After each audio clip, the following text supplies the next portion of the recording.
All right, hey everybody. Brad Tapke here, state representative in Shakopee. I've got the illustrious Matt Little here with us today. Matt is and to be very, so Matt's running for CD2, DFL seat for CD2 in the general election, and so we are in the primary for the general election. And just to get my biases out there to begin with, I've endorsed Matt. Matt's been a friend of mine since we were baby mayors at the same time. He kept his hair. I lost my hair. And I am friends with all three of the folks who are running. And so, but I wanted to talk to Matt about what he thinks is the future in this terrible, awful, and potentially even hopeful times that we live in today. So Matt, thanks for being here. Matt Little, I should make sure to put the little on there. Sure. Yeah. Well, thank you. Thanks for doing this. Yeah, it's been a long time since I first met you. I was trying to even remember. It's probably 2013 when we first ran into each other as we were in our early terms as mayor. I was the mayor of Lakeville. Obviously, you all know where Brad was the mayor of. I don't have to say that. But, I've truly, honestly, man, I've just really appreciated your friendship. And, we align on politics really closely. And but I've appreciated your actual friendship over the years. Yeah, I'm really annoyed with you because I remember exactly where we met. I figured that would be something that would have been just ingrained in your mind. But everybody told me there was an annoying mayor from Lakeville. And we were at the History Center. There was some sort of, I don't remember, it was Metro Cities or League of Minnesota Cities, something like Makes that. sense. But it was at the History Center in St. Paul, and I came over to say hi to you, and you just kind of ignored me, which was par for the course. That It was can't be fine. true. That can't be true. It's not entirely true, but no, I always, hopefully people, I'd love to give Matt a hard time. It's entertaining for me and hopefully entertaining for him, but I don't necessarily care all that much. So you're running for Congress. We'll go to the real things. Yeah. You want to introduce yourself so people know more than just me belittling you? Yeah, totally fine. I would never ignore you, but if I did, then I deeply apologize. So yeah, I'm running for Congress. I think CD2 is where I'm from. I've been here my whole life and have experiences across the district that I love talking about. Because of where I lived in Lakeville, this northeast corner, I actually went to Parkview Elementary, Scott Highlands Middle School, and then Rosemount High School. So we're in the same school district, 196, but you go to three different cities. I've held jobs. I worked at the Apple Valley Walmart, the Goodwill, the Arby's. I worked at the Dakota County Attorney's Office in Hastings. I'm in a sci-fi book club in Northfield, which I haven't been able to attend. I'm sorry, everybody, that I haven't been able to get there for over a year. But I'm from here and I love this place, and that's a big part of why I'm running. But my motivator is my daughter. This is her country and this is her future. And I just feel like everything's going to shambles. Our healthcare system is completely broken. Our foreign policy isn't a policy at all. It is completely predicated on Trump's ego. And you see that in the Iran war. You see that in Ukraine, and you see that on tariffs. This is just about his own personal ego. And there's all sorts of other stuff going on wrong. What happened here with ICE, what's still happening with ICE around the country. And we can all go on and on and on. So I'll pause there, but I'm fighting for my daughter's future. Yeah, that's what we all need right now. Is I wish that everyone could kind of focus on the future and what folks need to be successful and live the best possible life instead of trying to, tear each other down and all those fun things that are happening all across the spectrum in politics. And so let's start with your mayor time. Why? We were both a different kind of type of mayor, I guess. We were both very active and didn't just let things slide. And we were both, I think we probably met on Twitter before we actually met in person, because Twitter you was were huge on Twitter, man. You were a big deal on Twitter early so on. much. Yeah, it's really fallen off, but in his heyday, man. You were an influencer. You were one of the first influencers. So that's what I'm going to call you now. I don't know if that's true. Yeah, but influencer first, state rep second. No, I thought. Yeah, go ahead. Sorry, I didn't. No. I was just going to say. So what did you like about that gig? Gosh, greatest job in the world. I don't know what the future holds, but so far, it's going to be very hard to beat being mayor as a gig. because you just kind of wake up every day and go to the weekly meetings, and all you're doing is fighting for the people in your city. It's just so simple in a way that I loved it. And then you get to cheerlead for your city, and you did a ton of that, right? You really promoted Shakopee. And that's one of the things I really liked about you, because I think the mayor's role also is to get people proud and excited about the city they live in. Maybe that's novel, but like, it's not just fixing the roads and doing all the nuts and bolts.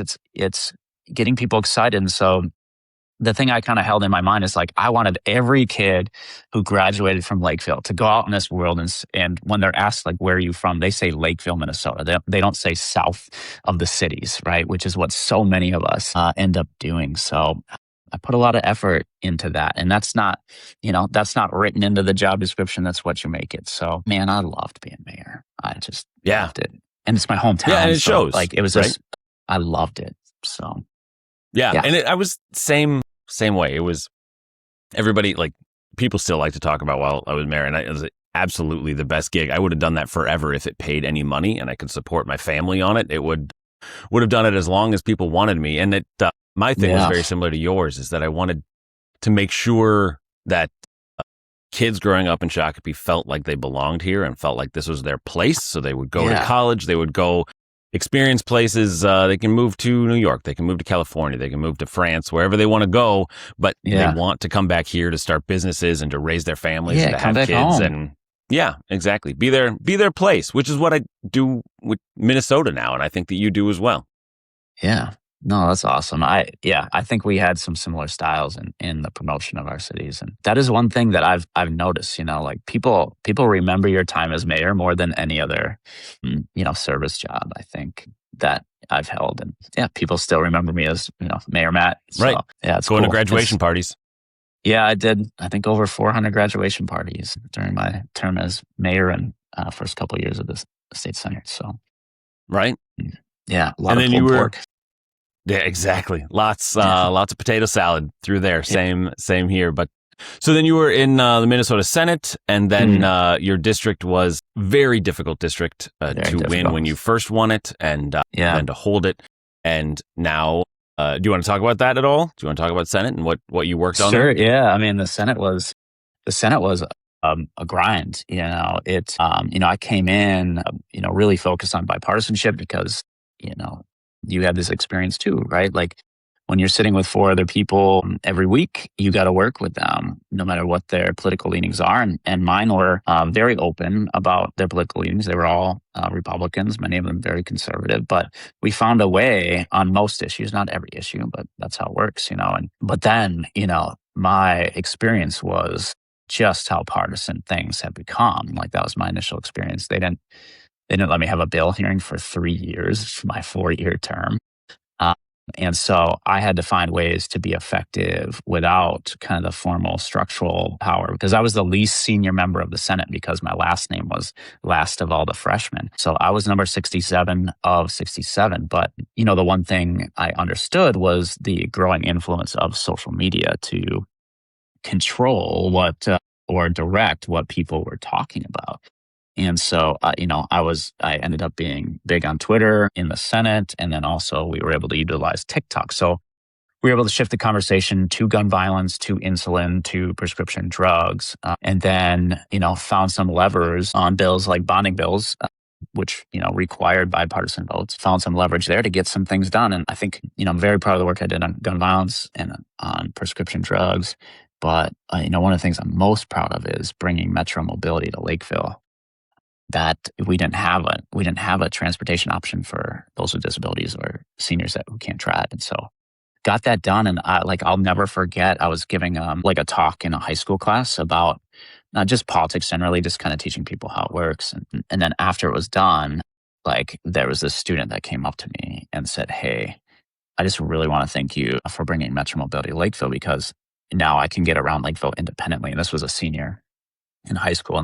And she said, "I don't have to ask my parents or my friends for a ride. I can get around myself." And I will never forget that. So I'm very proud of the work I did in the Senate. Yeah, that's a beautiful thing. And one of the things I'm most proud of you for is something that you won't get heralded for whatsoever. But I think that when you have politicians it's a very rare occasion when politicians will put an issue or putting actually getting shit done in front of their own personal goals and issues. And you worked really hard on insulin and getting insulin available for everyone and getting that work done. But Republicans, in order to get a hearing on it in the Senate, Republicans forced you to take your name off of the bill that you'd been working a ton on in getting that done. And that's a very, anytime politicians do what is few and far between of selfless acts to help save lives and to help get things done is always something that I think that should be talked about and lauded. And there's a whole different side of politics of people just wanting to accomplish things and wanting to make things a better life for folks. And that doesn't happen enough. Yeah, thanks for saying that. Yeah, that was an eye-opening experience in terms of how influential lobbying was, because, I put together a bicameral, bipartisan task force on, the Alex Smith affordability, insulin affordability bill. And they hired a lobbyist for $250,000, and the bill disappeared overnight. Like, it just disappeared. And we had to revive it.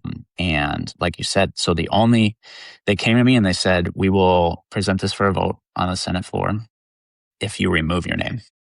And so I remember I removed my name at like 6:00 the night before. I handed that to the registrar. And then the next morning we voted on it and it passed. And, it really interesting, the names that were on that too, because Scott Jensen was a big part of that. Jim Abler was a big part of that. And actually Eric Pratt, the guy I'm running against, was part of that too. And so I think even in the most difficult circumstances, with people that are generally opposed to your viewpoints, it is still possible to get stuff done, but you got to be willing to have awkward and difficult conversations. And I think you've seen it at the Capitol. Most people avoid that and shy away. Yeah, I embrace the awkward and hard conversations. I know you do. I know you are the awkwardness, Brad. There is no doubt about that. No doubt whatsoever. So let's talk about other awkward things and Sure. go to you're running for Congress. And Yeah. that just seems like a terrible, terrible job to me. Why would you ever want to do that? Yeah, I explained it this way. Most people have read the book Catch-22 and will understand a Catch-22. So if you want to run for Congress, you should not be running for Congress. But if you don't want to run for Congress, you should run for Congress. And that is a little bit how I feel. It is a huge sacrifice. The time away from family, you spend the bulk of your time on the phone calling strangers all across the country, asking them for money. And you just have the same conversation thousands of times. It's not glamorous, right? It's not all suits and ties and speeches. It's mostly really hard work over and over again.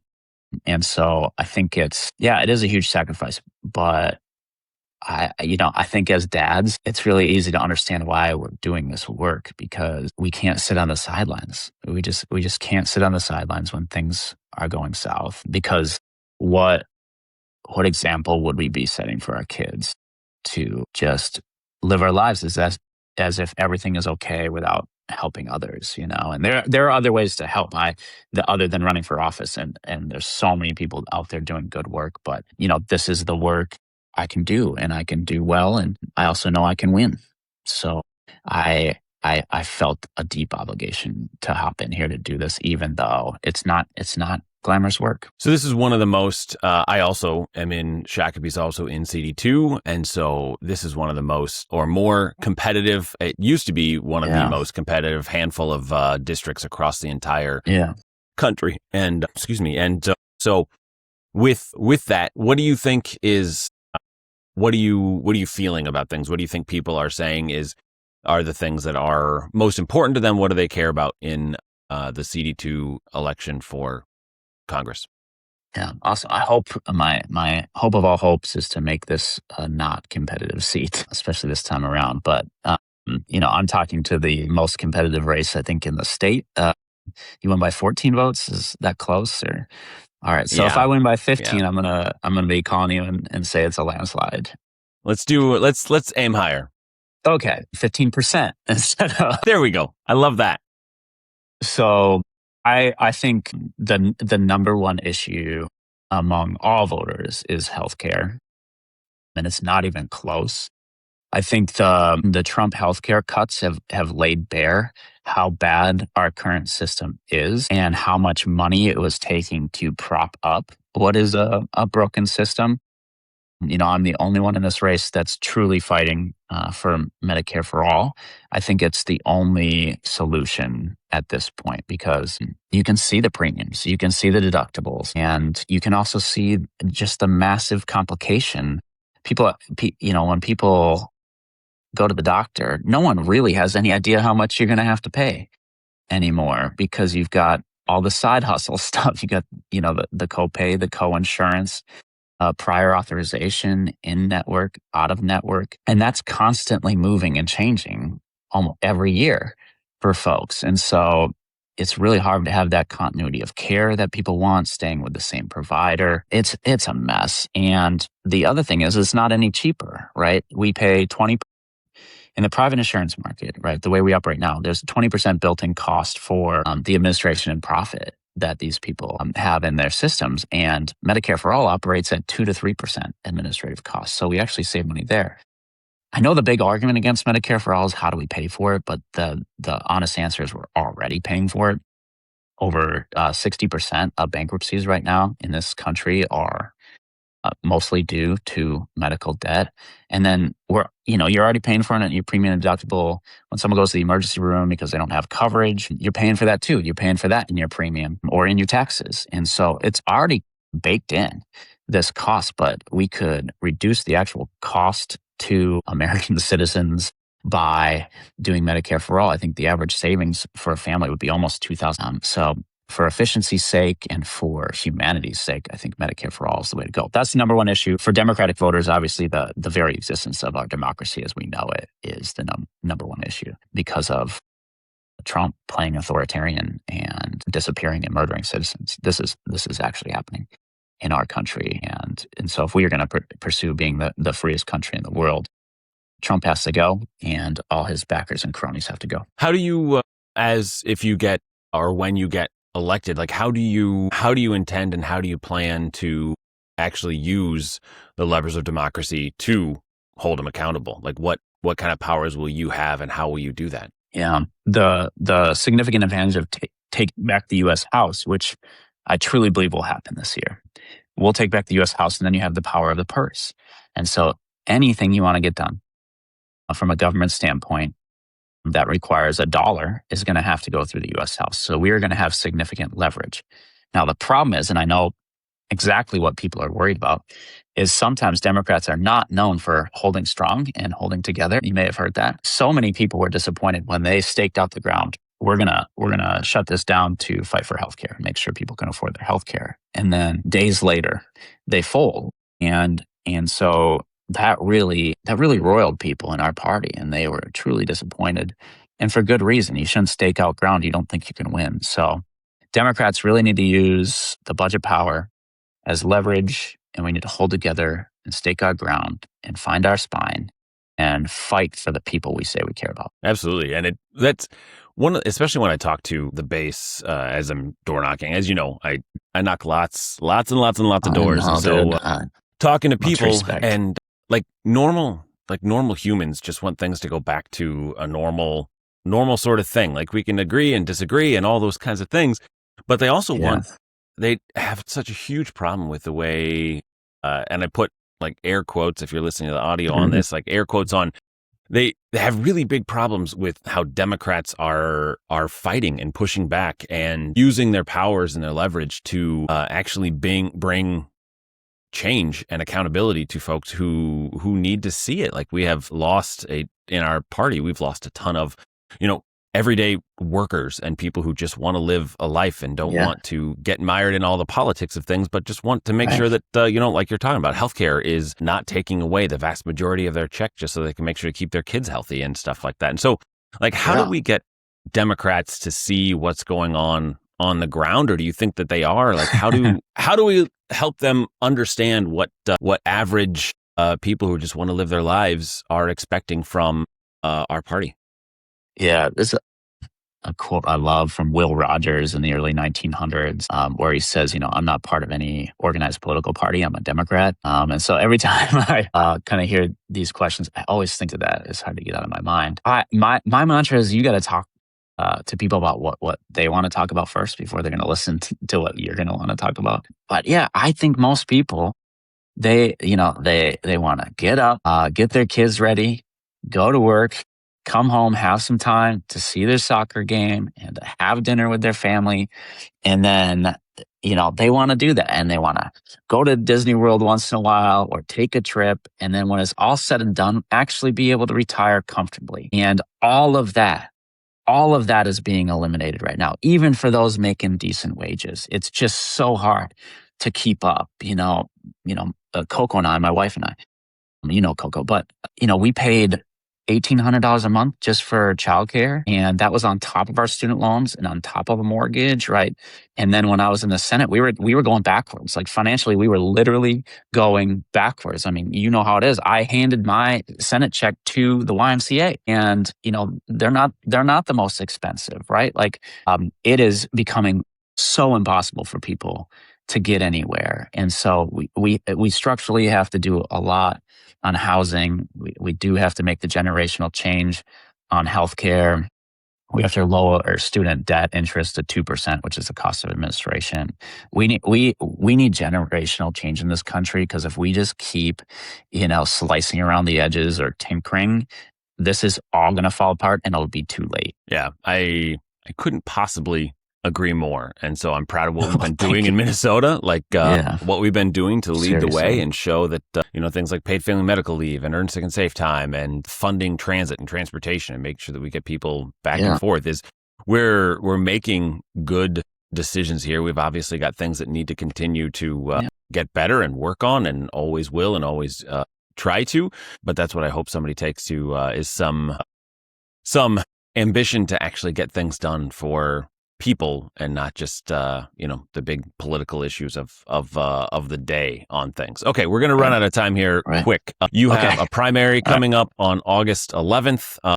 This will go live on Friday, which is the first day, I believe, in Shakopee that people will be able to vote in person at City Hall. So 16 days before the election. I should have looked that up beforehand. That's the same in a lot of cities. So it's all good. Yeah. Lakeville is the same. I don't have the details on other cities, but yeah, there's all sorts of ways to vote early.